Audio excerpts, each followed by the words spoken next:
저는 올해 73입니다. 평생 장사 밑바닥부터 시작해서 손에 물 마를 날 없이 살았습니다. 그렇게 한 푼 두 푼 모아 하나밖에 없는 아들 공부시키고 결혼까지 시켰습니다. 그 아들이 멀쩡히 가정을 꾸리고 손주까지 태어나 주었을 때 솔직히 마음속으로 이런 생각도 했습니다. 아, 이제는 나도 사람 구실 좀 하며 살겠구나. 그동안 고생만 하던 팔자가 이제야 편해지는 줄 알았습니다. 저는 손주가 너무 귀여워 집안 대소사며 학원비며 뭐든 발벗고 나섰습니다. 그게 다 내 새끼들이 잘 사는 길이라 믿었거든요. 며느리가 들어올 때도 참 마음에 들었습니다. 사람이 얌전하고 웃음도 곱더라고요. 속으로 다짐했습니다. 그래, 내가 얘한테도 잘해주자. 그래야 우리 집안이 늘 평안할 테니. 근데요. 사람 일이란 게 참 모를 일입니다. 처음엔 아무것도 몰랐습니다. 아니, 어쩌면 저 스스로 애써 모른 척하고 싶었던 걸지도 모릅니다. 언제부터인가 이상한 낌새가 조금씩 보이기 시작했습니다. 며느리 눈빛이 가끔 흐리멍덩해질 때, 손주가 나를 피하는 듯 보일 때, 그리고 내 지갑에서 빠져나가는 돈이 너무 당연해졌을 때, 그 모든 게 한데 얽혀 어느 날 문득 이렇게 느껴졌습니다. 이상하다. 뭔가 크게 잘못되고 있는 게 아닌가. 그때는 몰랐습니다. 이 작은 의심 하나가 제 남은 노후를 완전히 뒤흔들어 놓을 거란 걸요. 안녕하세요. 40 이후 사람 공부입니다. 오늘도 찾아와 주셔서 감사합니다. 구독과 좋아요 눌러주시면 이런 이야기를 더 많은 분들과 나눌 수 있습니다. 그날은 별다를 것 없는 오후였습니다. 점심 먹고 설거지까지 마치고 잠깐 소파에 앉아 다리 좀 펴려는데 며느리가 청소기를 돌리다 말고 갑자기 부엌 쪽으로 저를 불렀습니다. 어머니, 여기 좀 앉아보세요. 나는 무슨 일인가 싶어 부엌 테이블에 앉았습니다. 그러더니 며느리가 무릎 위에 뭔가를 척 올려놨습니다. 그게 뭐냐 하면 돌잔치 앨범이었습니다. 이거요, 우리 애 돌 때 찍은 거예요. 며칠 전에 정리하다가 나와서 어머니랑 같이 보면 좋을 것 같아서요. 며느리가 그렇게 말하며 앨범을 살짝 밀어주는데 내가 괜히 웃음이 났습니다. 아이고 그래, 그때가 엊그제 같은데. 벌써 저렇게 커서 학교까지 다니니. 며느리도 웃으며 옆에 앉았습니다. 그리고는 자기가 직접 앨범을 펼쳤습니다. 처음 몇 장은 정말 별거 없었습니다. 돌상 차려놓고 손주가 울면서 앉아있는 사진, 뒤에서 우리 아들이랑 며느리가 머리를 맞대고 웃는 사진. 그걸 보는데 괜히 마음이 찡했습니다. 저 때만 해도 저 둘이 저렇게 좋아했는데. 그런데요, 앨범을 넘기다 보니 며느리 손이 이상했습니다. 사진을 한 장씩 넘길 때마다 손가락이 자꾸 바닥 모서리를 쓸어내리듯 문지르거나 또 어떤 페이지는 허겁지겁 넘겨버리기도 했습니다. 나는 괜히 속으로만 생각했습니다. 뭘 저렇게까지 불안하게 넘기나. 혹시 좀 창피한 사진이라도 있었나? 그리고 또 며느리 눈치도 좀 봤습니다. 그때 며느리는 억지로 웃는 것 같은 표정을 지으며 아휴, 애가 저 때 진짜 얼마나 울었는지 몰라요. 카메라만 들이대면 엉엉 울어서 결국 돌잡이도 겨우 했잖아요. 그러면서는 앨범을 또 재빨리 넘겼습니다. 내가 그 장면을 놓칠까봐 다시 보려 손을 뻗었더니 며느리가 조금 놀란 눈으로 저를 봤습니다. 그 눈빛이 뭐랄까. 어머니, 거긴 그냥 넘어가세요. 하는 듯한 느낌이었습니다. 나는 순간 멋쩍어서 아이고 그래, 뭐 울고불고 하는 것도 다 추억이지. 하고 말았습니다. 그 뒤로도 며느리는 앨범을 계속 불안하게 넘겼습니다. 그때 마침 손주가 학교에서 돌아왔습니다. 할머니, 저 왔어요. 하고 달려오더니 내 다리에 와락 안겼습니다. 나는 앨범을 덮고 손주 머리를 쓰다듬었습니다. 그런데 며느리가 그때 앨범을 재빨리 자기 쪽으로 다시 끌어와 닫아버렸습니다. 내가 며느리 얼굴을 쳐다봤더니 며느리는 아무렇지 않은 척 손주를 보며 우리 밥 먹어야지 숙제도 해야 되고 그러더니 앨범을 자기 가슴 쪽에 꼭 안고 방으로 들어가 버렸습니다. 나는 조금 멍하게 앉아 있었습니다. 뭘 저렇게까지. 손주가 왔으면 그냥 내려놓을 법도 한데. 그날 저녁 밥을 먹는데 내가 괜히 한번 물어봤습니다. 얘야, 아까 그 앨범 좀 더 볼까? 손주 어릴 때 사진이야 언제 봐도 좋지. 그러자 며느리가 숟가락을 잠시 놓더니 어머니 앨범이요? 저 그거 좀 정리할 게 있어서요. 낡아서 코팅도 다시 하고 그러려고요. 다음에 깨끗해지면 그때 같이 봐요. 하는데 그 말투가 어쩐지 예전 같지 않았습니다. 나는 별말 않고 그래 뭐 그러렴 하고 말았습니다. 하지만 이상했습니다. 며느리는 평소에 앨범 정리 같은 거 딱히 신경 쓰는 사람이 아니었거든요. 그날 밤 방에 누워서도 자꾸 생각이 꼬리에 꼬리를 물었습니다. 정말 그 앨범 안에 뭐가 있길래 저렇게까지 불안해했을까? 그리고 더 얄궂게도 며느리 웃음소리가 그날따라 왠지 부자연스럽게 귀에 맴돌았습니다. 평소 같으면 그냥 넘겼을지도 모릅니다. 근데 그날 이후로 이상하게 며느리 태도가 달라 보였습니다.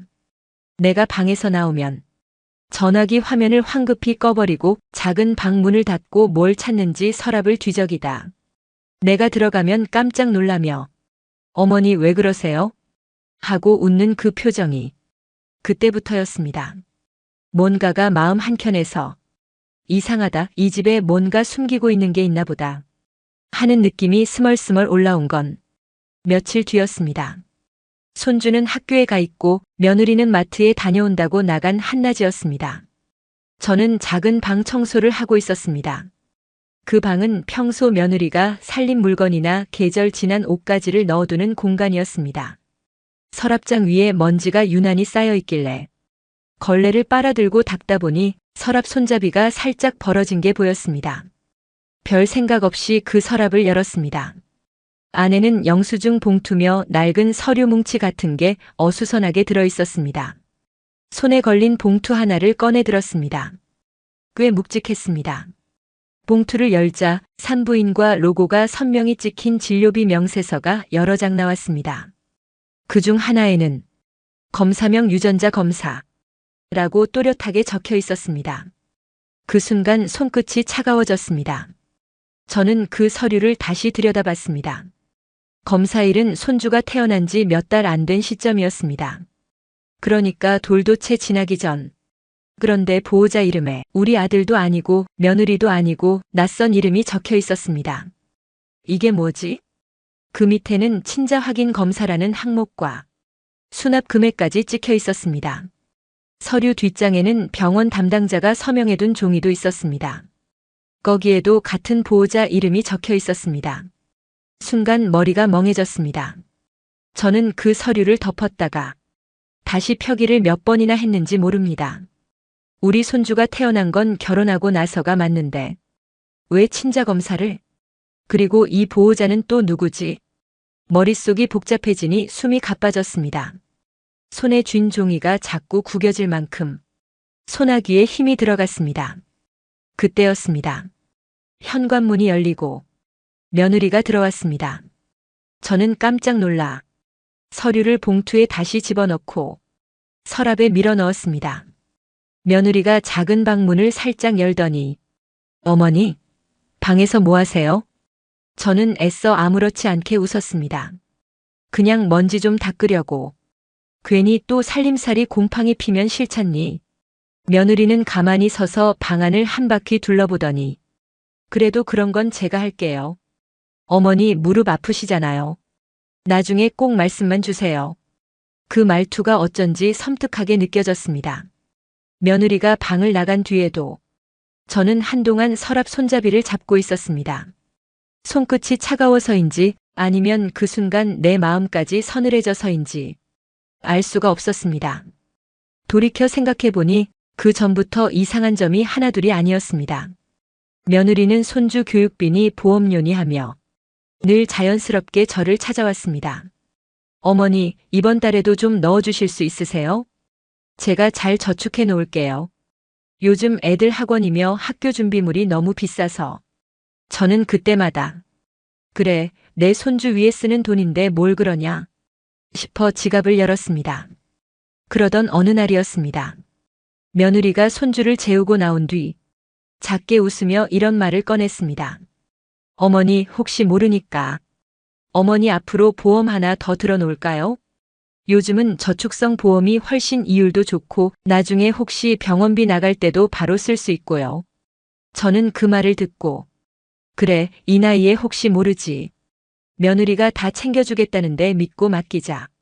그러고는 별 의심 없이 서류에 사인을 했습니다. 그런데 그 보험 증서며 통장 같은 건 며느리가 모조리 자기 손에 쥐었습니다. 어머니, 이런 건 제가 잘 모셔둘게요. 괜히 어머니가 어디 뒀는지 헷갈리시면 나중에 찾으실 때 더 번거로워요. 필요할 땐 제가 언제든 가져다 드릴게요. 저는 그 말이 고마웠습니다. 며느리가 깔끔하고 똑 부러지는 성격이라 차라리 잘 됐다고 여겼습니다. 하지만 그게 처음이자 마지막으로 안심했던 순간이었습니다. 그 뒤로 며느리는 점점 당연하다는 듯 저를 찾았습니다. 어머니, 이번 달에는 학원비가 더 들어가서요. 애가 영어 회화도 시작했거든요. 어머니, 보험료 나가는 거 있잖아요. 그거 이번 달엔 조금 모자라서요. 제가 들어오는 대로 바로 다시 채워놓을게요. 저는 그때마다 주저없이 통장을 내밀었습니다. 그뿐만이 아니었습니다. 며느리는 점점 손주 이야기를 무기처럼 꺼냈습니다. 어머니도 우리 애 어릴 때부터 얼마나 아픈 거 많이 보셨잖아요. 애가 조금만 피곤해도 열이 확 올라가니까 건강할 때 보험도 더 넣어두고 학원도 안 보내면 나중에 친구들 사이에서 기죽는다니까.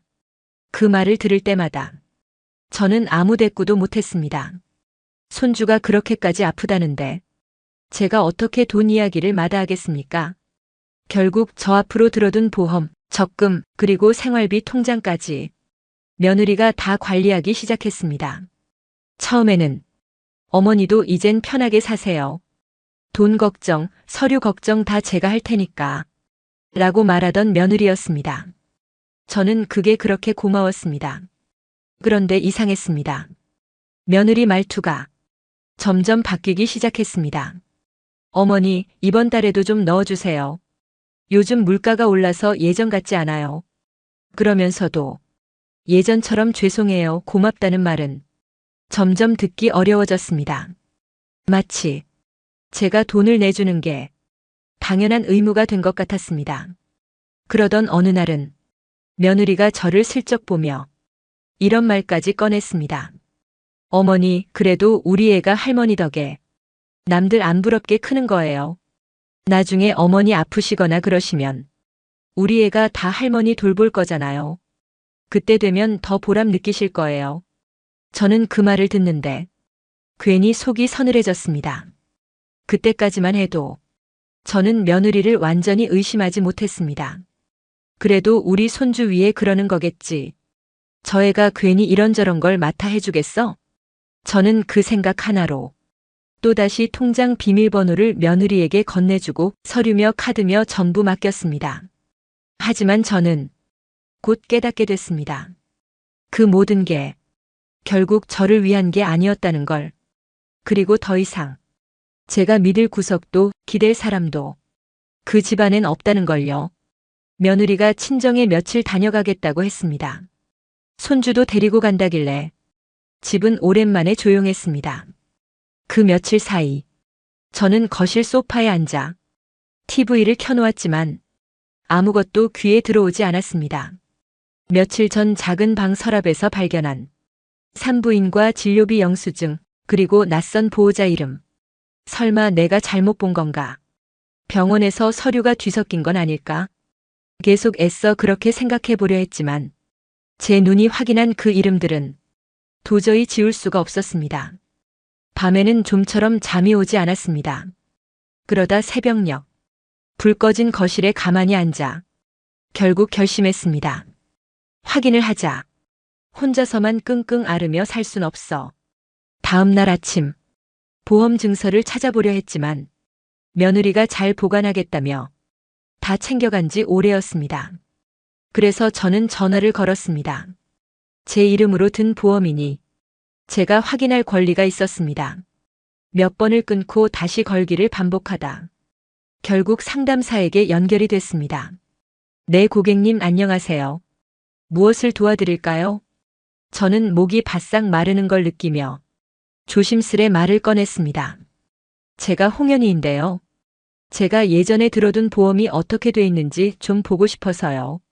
수익자가 누군지 그 부분도 확인 가능할까요? 상담사는 주민번호를 다시 묻더니 키보드를 두드리는 소리가 길게 이어졌습니다. 그러다 조심스레 말을 이었습니다. 네, 고객님. 현재 가입하신 건 저축성 보험 하나, 실비 보험 하나 이렇게 두 건이시고요. 저는 숨을 죽였습니다. 그리고 상담원이 이어서 말했습니다. 저축성 보험은요. 현재 수익자가 며느님 성함으로 지정돼 있습니다. 그 말을 듣는 순간 심장이 쿵 하고 내려앉았습니다. 잠깐만요. 그 수익자요. 그거 제가 바꿔달라고 한 적 없거든요. 상담원은 당황한 듯 마우스를 몇 번 더 클릭하는 소리가 들렸습니다. 그 부분은요.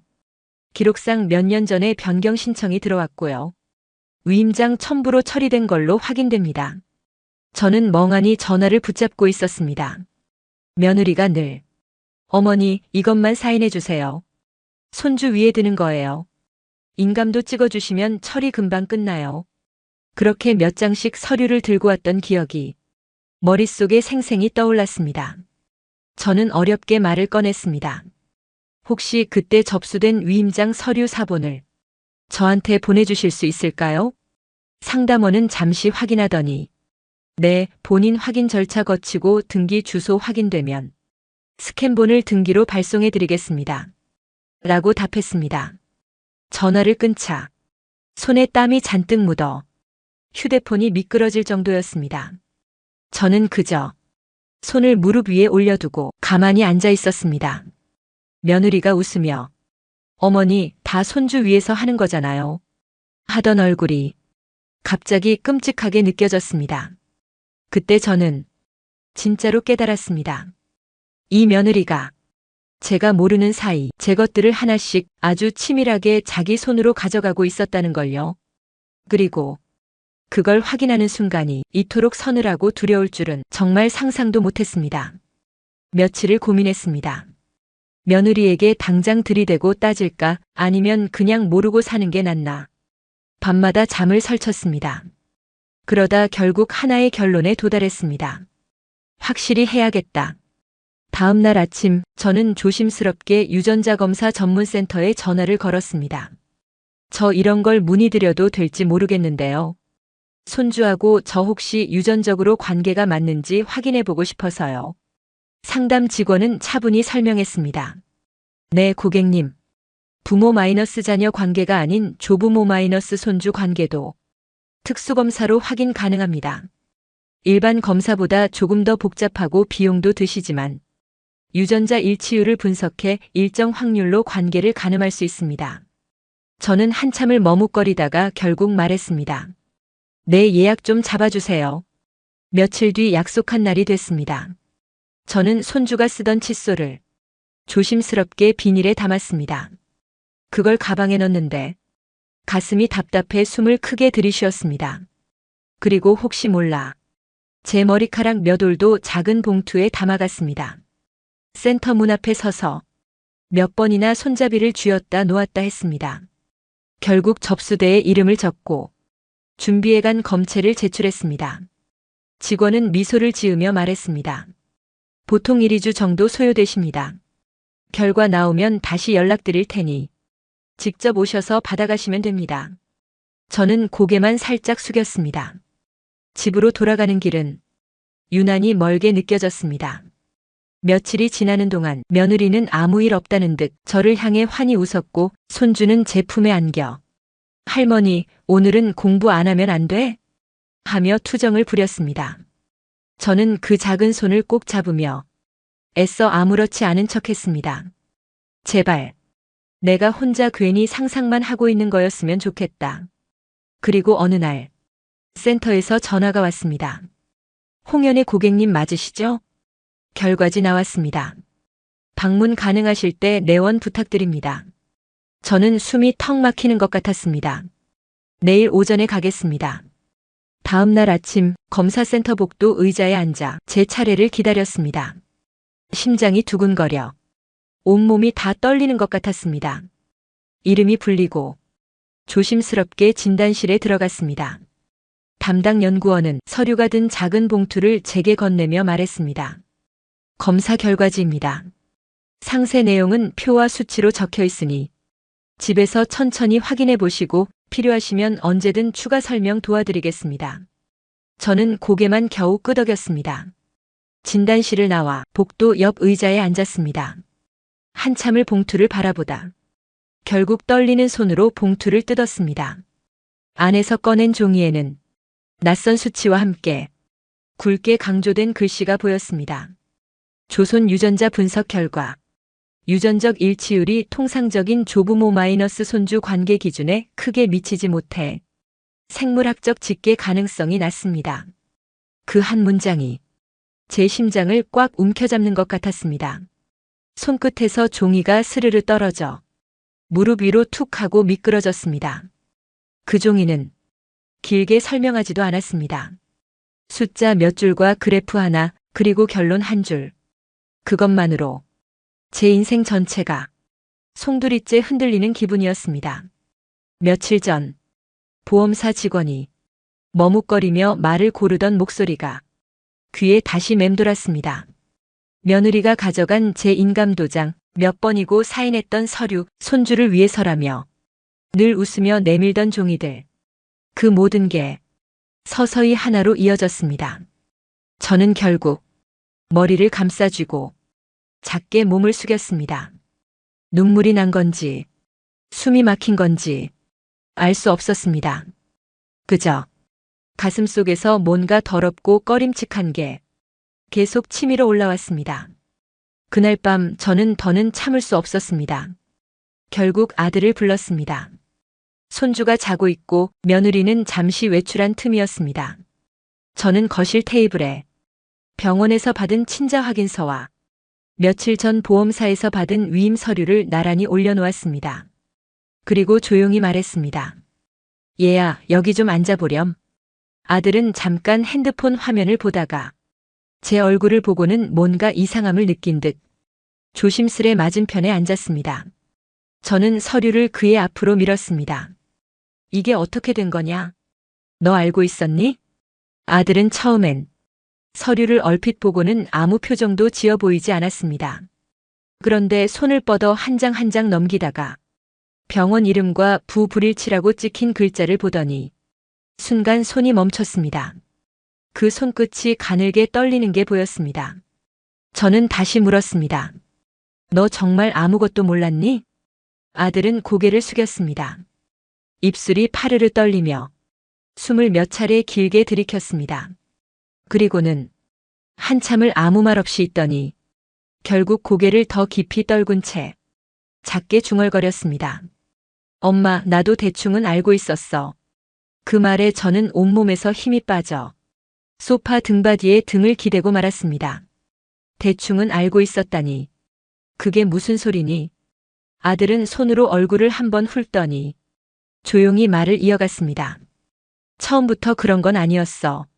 결혼하고 얼마 안 됐을 땐 나도 그냥 우리 애인 줄만 알았으니까. 그 말투는 너무나 무책임하고 흐릿했습니다. 저는 다시 물었습니다. 언제부터 알고 있었니? 아들은 고개를 옆으로 돌린 채 숨을 길게 내쉬었습니다.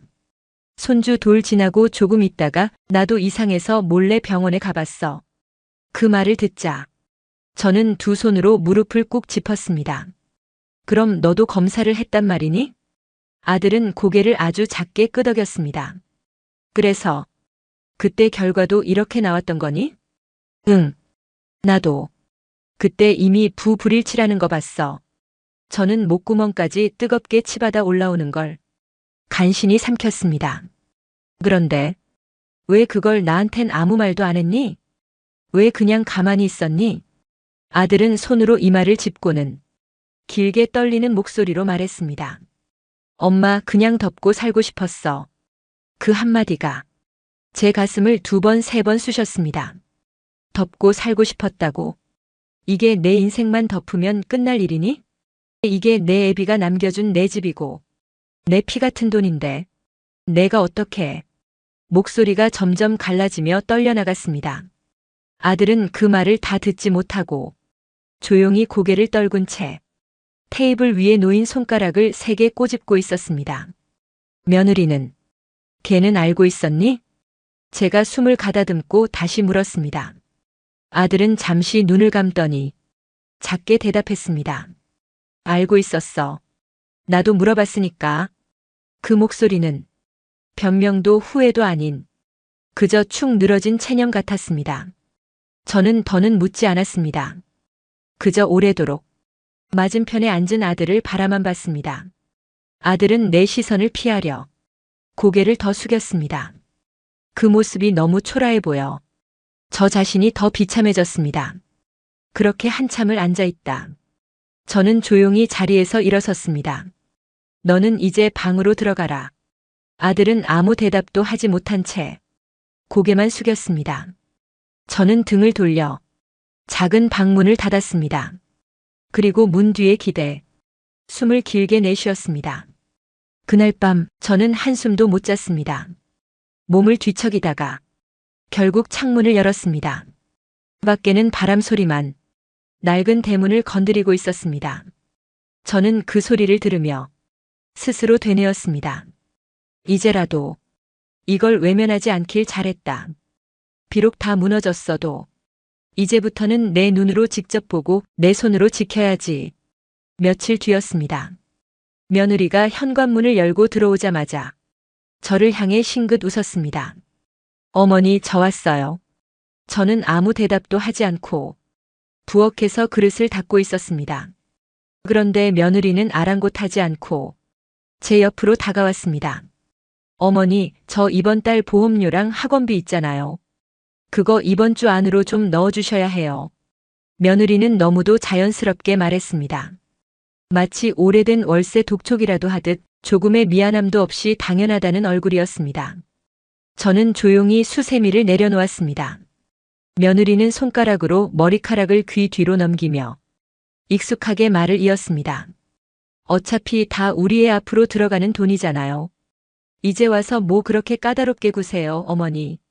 저는 며느리 얼굴을 바라봤습니다. 그 눈빛엔 죄책감이란 게 조금도 보이지 않았습니다. 며느리는 테이블에 앉아 가방을 풀더니 휴대폰 계산기를 꺼내 들었습니다. 제가 이번 달 나간 거 잠깐 정리해 볼게요. 영어 학원비, 피아노 학원비, 그리고 태권도비까지 해서 250 정도 들어갔고요. 며느리는 꼼꼼하게 손가락을 움직이며 액수를 더했습니다. 보험료 빠지는 거랑 캠프비 거기다가 지난번에 병원비도 조금 밀렸으니까 대충 이번 달엔 400 정도 넣어주시면 될 것 같아요. 저는 그 순간 숨을 한번 크게 들이쉬었습니다. 그리고 아무 말 없이 며느리를 바라봤습니다. 며느리는 제 얼굴을 제대로 보지도 않은 채 휴대폰 화면만 뚫어져라 보며 중얼거렸습니다. 아휴, 진짜 요즘 물가가 너무 올라서 애 키우는 것도 보통 일이 아니에요. 그래도 우리 애가 이렇게 잘 자라는 건 다 어머니 덕분이에요. 그 말투가 너무 가벼워 제 귀에는 오히려 조롱처럼 들렸습니다. 저는 아무 대답도 하지 않고 식탁 의자에 앉았습니다. 그러자 며느리는 오히려 기다렸다는 듯 제 옆으로 다가와 앉았습니다. 어머니, 저도 솔직히 이렇게 자주 부탁드리는 거 부담스러워요. 근데 저희도 사정이 아직까지 그렇게 넉넉하지는 않잖아요. 그래도 이 집 있잖아요. 이 집도 결국 나중에 다 우리의 거잖아요. 그때 며느리가 살짝 웃었습니다. 어머니도 괜히 너무 돈 아깝다고 생각하지 마세요. 결국엔 다 손주 위에 쓰이는 거니까. 저는 그 말을 듣는데 가슴이 싸늘하게 식어 내려갔습니다. 그 눈빛, 그 말투. 손주를 내세우면 저는 아무 소리 못하고 또 통장을 내어줄 거라는 확신에 찬 표정이었습니다. 그러니까 이번 달도 어머니가 좀 알아서 넣어주세요. 저도 이제 이런 얘기 꺼내는 게 솔직히 피곤해요. 며느리는 그렇게 말하며 휴대폰을 집어들고 카톡을 확인했습니다. 잠시 후 입꼬리를 올리더니 친구에게 답장이라도 하듯 손가락을 빠르게 움직였습니다. 그 모습을 보고 있으니 저는 가슴속에서 무언가 서서히 뜨겁게 올라오는 걸 느꼈습니다. 며느리는 휴대폰 화면에서 눈을 떼지도 않은 채 이야기를 이어갔습니다. 근데 어머니, 다음 달에는 보험료가 조금 더 나갈 거예요. 제가 어머니 앞으로 들어둔 게 하나 갱신되거든요. 그거 해지하면 손해 커요. 그냥 그대로 유지하시고 제가 관리하는 게 더 낫잖아요. 그리고는 아무렇지 않게 웃었습니다. 저는 그 웃음을 가만히 바라봤습니다. 그 눈빛엔 조금의 흔들림도 없었습니다. 마치 지금까지도 앞으로도 계속 이렇게 돈을 받아낼 수 있을 거라 믿어 의심치 않는 얼굴이었습니다.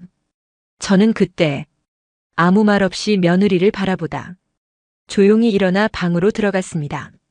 방문을 닫은 뒤 저는 주먹을 꽉 쥐었습니다.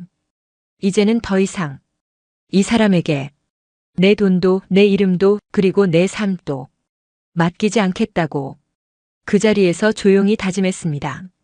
그날 밤 저는 방 안에서 조용히 서류들을 꺼내 놓았습니다.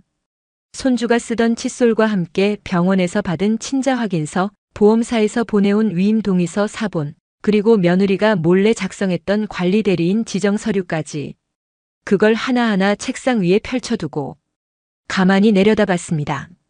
몇 달 동안 제 마음을 뒤흔들던 그 모든 증거들이 지금 제 손 아래에 있었습니다. 저는 그제야 알았습니다. 이걸 더 미뤘다간 평생 이 사람들에게 끌려다니며 내 이름으로 된 걸 하나도 지키지 못한 채 주저앉게 될 거라는 걸요. 다음 날 아침 저는 이 모든 서류를 가방에 넣고 가까스로 얻은 변호사 사무실 문을 열었습니다. 작은 사무실이었지만 유리문에 붙은 법률사무소라는 글자가 그날따라 유난히 또렷해 보였습니다. 안으로 들어가자 나이 지긋한 변호사가 앉아 있었습니다. 저는 인사를 하고 가방에서 서류들을 하나씩 꺼내 책상 위에 펼쳐 보였습니다. 이게 제 보험증권입니다. 그리고 이건 며느리가 몰래 바꿔놓은 대리 위임장이에요. 여기 이건 병원에서 받은 친자 확인서입니다. 제 목소리가 중간중간 떨렸습니다. 변호사는 아무 말 없이 두꺼운 안경 너머로 서류를 꼼꼼히 훑어보기 시작했습니다. 시간이 꽤 흐르고 나서야 그가 조용히 고개를 들었습니다. 어머님, 이 정도면 사문서 위조 재산 착복에 해당합니다. 저는 깜짝 놀라 다시 물었습니다. 위조요? 그게 그렇게까지 큰 일인가요? 변호사는 고개를 끄덕였습니다. 보험 수익자 조항도 어머님 동의 없이 며느님이 임의로 바꾼 부분 충분히 문제 삼을 수 있습니다. 특히 이 위임장은 어머님 인감이 찍혀 있긴 하지만 내용이 지나치게 며느님에게만 유리합니다. 이걸로 다른 금융거래나 부동산 담보대출까지 진행했을 가능성도 큽니다. 저는 가슴이 철렁 내려앉았습니다.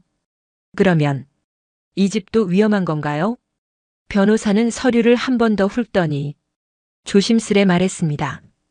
당장은 등기부상 명의가 어머님 그대로 되어 있으니 크게 문제될 건 없지만 혹시 몰래 담보 설정이나 근저당이 잡혀 있는지 등기부등본을 더 자세히 떼서 확인해야 합니다. 저는 고개를 끄덕였습니다. 그럼 앞으로 어떻게 해야 하나요? 변호사는 차분히 말했습니다. 일단 며느님이 작성한 위임장, 보험의 수익자 변경 내역, 이 모든 걸 다 법적으로 무효화시키는 절차를 밟겠습니다. 필요하면 사문서 위조와 재산상 이익 편취로 형사고소도 가능하세요.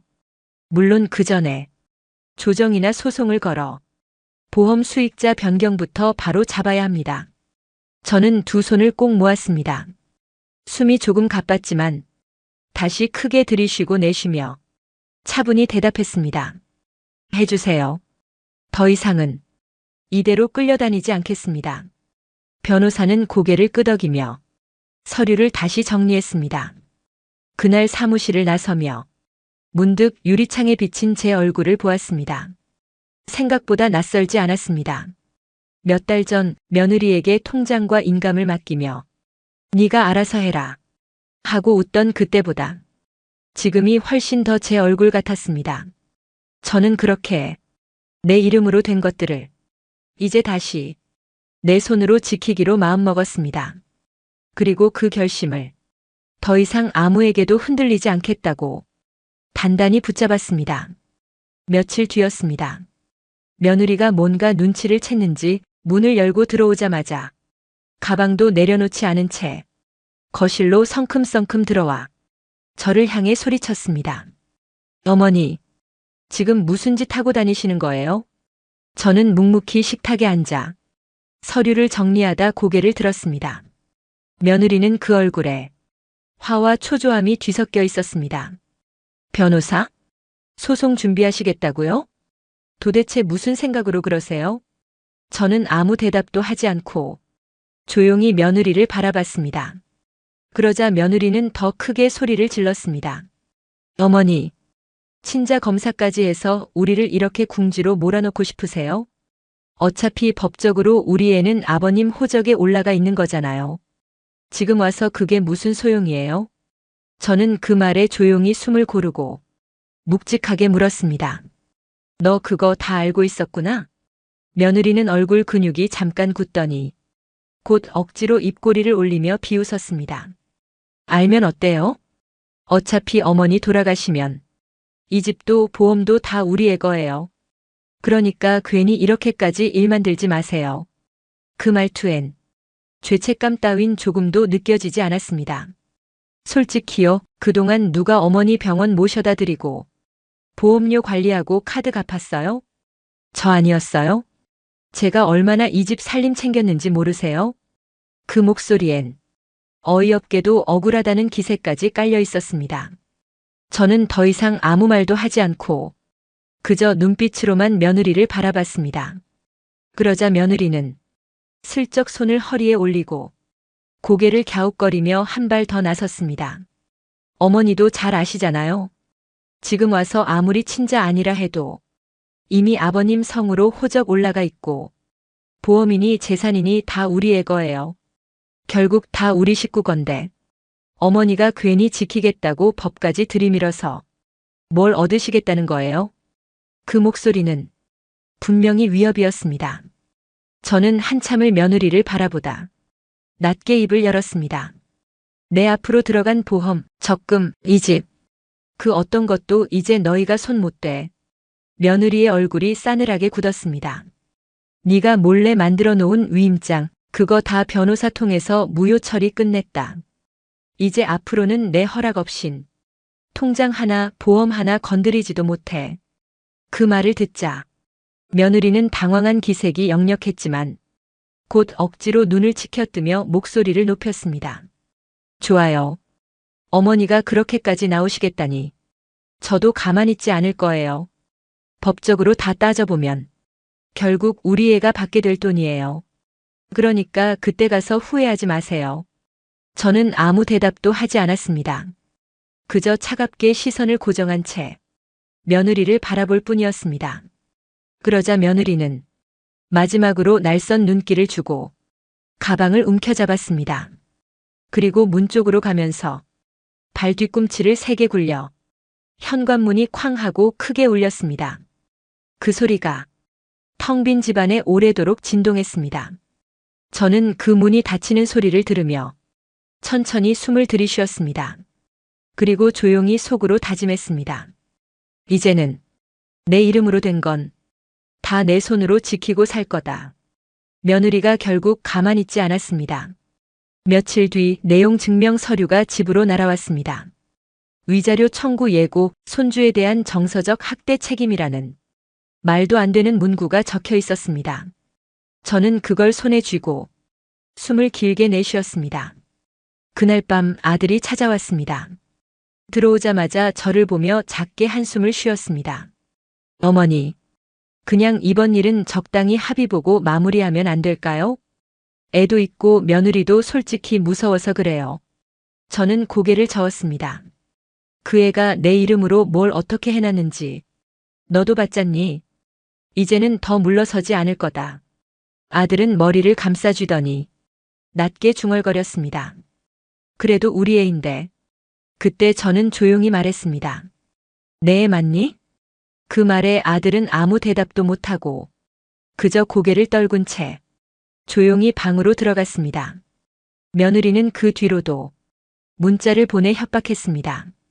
어머니, 괜히 법까지 가봐야 좋을 거 없어요. 손주도 있고 앞으로 다 우리의 건데. 그렇게까지 하고 싶으세요? 저는 더 이상 답장을 하지 않았습니다. 대신 변호사와 경찰서에 다시 연락해 증거를 더 정리했습니다. 며느리가 보낸 내용 증명에는 별의별 억지 주장이 다 들어 있었습니다. 시어머니가 정신적으로 불안정해 보험과 재산 관리가 필요했다. 손주를 이유로 정서적으로 협박했다. 위자료를 지급하지 않으면 법적 조치를 취하겠다. 그 글자를 읽는 순간 숨이 막히는 듯 했지만 저는 곧 담담히 봉투를 덮었습니다. 며느리가 그렇게 나온 이상 더 이상 피할 이유도 없었습니다. 변호사는 오히려 고개를 끄덕이며 말했습니다. 잘 됐습니다. 저쪽에서 내용 증명 보낸 게 오히려 증거를 더 키운 꼴이에요. 이제 본격적으로 사문서 위조 재산 착복 부분으로 형사고소를 진행합시다. 며칠 뒤 첫 공판날이 다가왔습니다. 저는 오전 일찍 정장을 입고 법원에 도착했습니다. 방청석에 앉아 법정을 바라보는데 손이 식어 차가워지는 걸 느꼈습니다. 잠시 후 피고석으로 며느리가 들어왔습니다. 며느리는 처음엔 잘 단장된 옷차림에 차분한 얼굴로 앉았습니다. 그 모습이 마치 아무 죄 없는 사람처럼 보이려 애쓰는 것 같아 오히려 더 섬뜩했습니다. 아들도 그 옆에 앉아 있었는데 법정 앞에서는 내내 고개를 들지 못했습니다. 재판은 차분히 진행됐습니다. 검찰 쪽에서 보험사 담당자, 필체 감정 전문가, 그리고 병원에서 받아둔 친자 확인서를 순차적으로 증거로 내놨습니다. 위임장 사본에 찍힌 서명과 제가 평소 쓰던 사인을 비교한 자료가 모니터에 띄워졌습니다. 이건 피고가 위임장 위조를 위해 시어머니 사인을 흉내낸 것으로 보입니다. 필체 전문가가 단호히 말했습니다. 이어 보험사 관계자가 나와 변경된 수익자 관리 대리인 기록에 대해 증언했습니다. 당사자 확인 전화도 받지 않은 상태에서 피고 측이 제출한 서류만으로 처리됐습니다. 나중에 위조 가능성을 의심해 내부 조사도 진행했죠. 며느리 얼굴은 점점 하얗게 질렸습니다. 처음엔 멀뚱히 앉아있던 표정이 검사가 위임장 필체 대조표를 손가락으로 짚으며 명백히 다른 사람 필체입니다. 라고 말하자 서서히 무너져 내렸습니다. 아들은 옆에서 입술을 깨물며 손가락을 만지작거릴 뿐 끝까지 눈을 들지 못했습니다. 판사는 서류를 한참 훑어보더니 천천히 고개를 들었습니다. 본 재판부는 피고가 고의적으로 사문서를 위조하고 보험과 재산 관리를 빙자해 재산상 이익을 편취하려 한 사실을 인정합니다. 그 짧은 문장이 법정 안 공기를 한순간에 얼어붙게 만들었습니다. 잠시 정적이 흐른 뒤 판결이 내려졌습니다. 피고에게는 벌금형을 선고하며 추후 피해자 접근을 금하는 명령을 내립니다. 며느리는 그 순간 양손으로 무릎을 움켜잡더니 고개를 푹 숙였습니다. 아들은 옆에서 눈동자가 흔들리며 어쩔 줄 몰라 했습니다. 하지만 그 누구도 더는 변명하지 못했습니다. 저는 방청석에서 오래도록 그 모습을 지켜봤습니다. 눈물이 날 줄 알았는데 이상하게도 눈물은 나오지 않았습니다. 그저 숨을 깊게 들이마시고 조용히 마음속으로 다짐했습니다. 이제 끝났다. 이제라도 다행이다. 재판이 끝난 지 한 달쯤 지났을 때였습니다. 보험사에서 전화가 왔습니다. 담당 직원은 무척 조심스럽게 말을 꺼냈습니다. 홍현의 고객님, 조사 결과 며느님 쪽에서 제출했던 여러 위임 서류와 변경 신청이 위조로 확인됐습니다. 그동안 부당하게 지급됐던 환급금 일부를 어머님께 돌려드리게 될 예정입니다. 저는 수화기를 꽉 쥐었습니다. 그렇군요. 고맙습니다. 그 말을 하고 나니 손에 식은땀이 맺혔습니다. 며칠 뒤 등기우편이 도착했습니다. 봉투 안에는 새로 갱신된 보험증권과 환급금 정산서 그리고 앞으로의 관리 계약이 제 이름 단독으로 정리됐다는 확인서가 들어 있었습니다.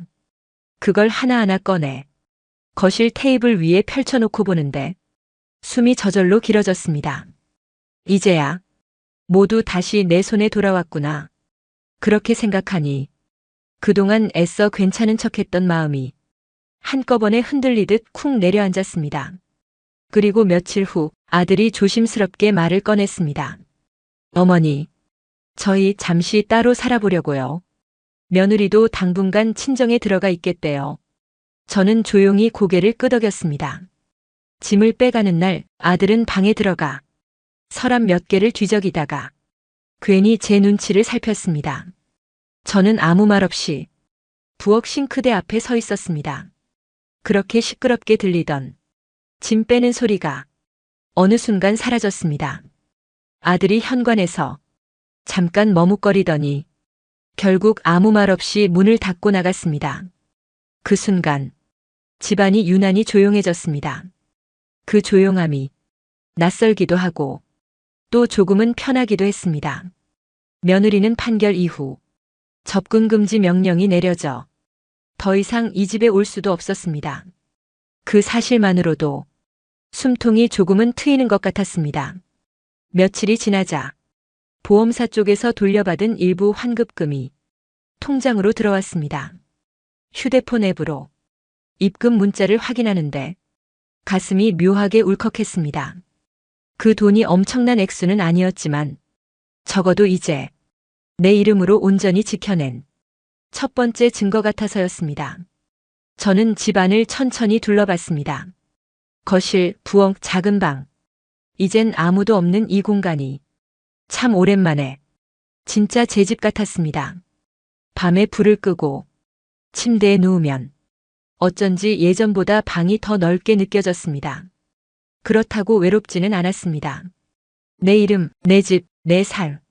저는 조용히 속으로 그 말을 다시 되뇌었습니다. 그리고 아주 작게 혼잣말로 중얼거렸습니다. 다시 제자리로 돌려놨다. 그날 이후 저는 더 이상 누구 눈치도 보지 않고 하루하루를 살았습니다. 창문을 열면 햇살이 쏟아지고 가끔 바람이 커튼을 살짝 흔들었습니다. 이 조용함이 이제야 진짜 제 몫이 된 듯해 참 다행이라는 생각이 들었습니다. 그렇게 며느리와 아들이 집을 나간 뒤로 이 집은 조용했습니다. 텅 빈 방마다 가끔은 사람의 숨소리가 그리웠지만 그래도 그게 마음이 닳도록 아픈 건 아니었습니다. 하루는 아침에 눈을 떠 커튼을 걷었습니다. 창틀에 앉아있던 작은 참새 한 마리가 날개를 두어 번 파닥이더니 창문 밖으로 가볍게 날아갔습니다. 그 모습을 바라보다 저도 모르게 따라 웃었습니다. 가끔 식탁에 앉아 서류들을 다시 펼쳐보곤 했습니다. 내 이름으로 된 보험증권, 돌려받은 환급 내역, 그리고 법원에서 받은 접근금지 결정문까지. 그 종이들은 그냥 서류일 뿐인데 제게는 처음으로 제 자신을 지켜낸 증거 같았습니다. 아들이 가끔 문자를 보내오기도 했습니다. 어머니 잘 지내시죠? 혹시 필요한 거 있으시면 연락 주세요. 저는 읽기만 하고 답장은 보내지 않았습니다. 그 애가 무릎 꿇고 잘못을 빌어도 다시 집에 들릴 생각은 없습니다. 며느리에겐 더 이상 아무런 연락도 오지 않았습니다. 어쩌면 좋습니다. 더는 서로 상처 줄 일도 상처받을 일도 없을 테니까요. 그러던 어느 날 마트에 다녀오는 길에 길모퉁이에서 무심코 멈춰 섰습니다. 예전에 손주 손을 꼭 붙잡고 같이 지나갔던 골목이었습니다. 그때 그 작은 손이 제 손바닥을 꼭 쥐며 할머니, 이 길이 좋아요. 하던 목소리가 문득 스쳤습니다. 가슴이 조금 시큰했지만 그저 고개를 들어 파란 하늘을 바라봤습니다. 햇살이 유난히 눈부셨습니다. 집에 돌아와 찬장을 정리하다가 한때 손주 사진이 걸려있던 액자를 꺼냈습니다. 사진은 이미 빼두었지만 빈 액자 틀이 괜히 한참 동안 손에서 떨어지질 않았습니다. 그러다 결국 조용히 서랍 깊숙이 넣었습니다. 밤이 되면 혼자 밥을 차려 먹고 조용히 창문 쪽을 바라보다 가끔 옛날을 떠올리곤 합니다. 그래도 이제는 그 옛날이 아프게만 다가오지 않습니다. 이젠 누구도 내 도장을 대신 찍지 못하고 내 통장을 몰래 들여다보지 못하고 내 인생을 함부로 건드리지 못합니다. 그것만으로도 얼마나 다행인지 모릅니다. 어느 저녁에는 따뜻한 물에 발을 담그고 앉아 조용히 이런 생각도 했습니다. 언젠간 이 집에도 내가 없겠지. 그래도 괜찮다. 지금 이 시간만큼은 분명 제 몫이니까요. 그렇게 하루를 마치고 불을 끄고 누우면 이상하게 마음이 편안했습니다. 커튼 틈새로 스며든 가로등 불빛이 희미하게 벽을 비추는 걸 보며 저는 가만히 눈을 감았습니다. 그리고 아주 작게 혼잣말처럼 중얼거렸습니다. 고맙다. 이제야 내 삶을 다시 찾게 해줘서. 다음 날 아침 창문을 열자 시원한 바람이 방 안가득 들어왔습니다. 저는 그 바람에 머리카락이 흩날리는 걸 느끼며 조용히 미소를 지었습니다. 이제야 비로소 진짜 내 집 같았습니다. 오늘도 마흔 이후 사람 공부와 함께 해주셔서 감사합니다. 이 사연이 여러분 마음에 작은 울림이 되었다면 좋아요와 구독 그리고 알림 설정 부탁드립니다. 다음 시간에는 또 다른 인생의 이야기로 당신의 하루에 따뜻한 동행이 되어 드릴게요. 감사합니다.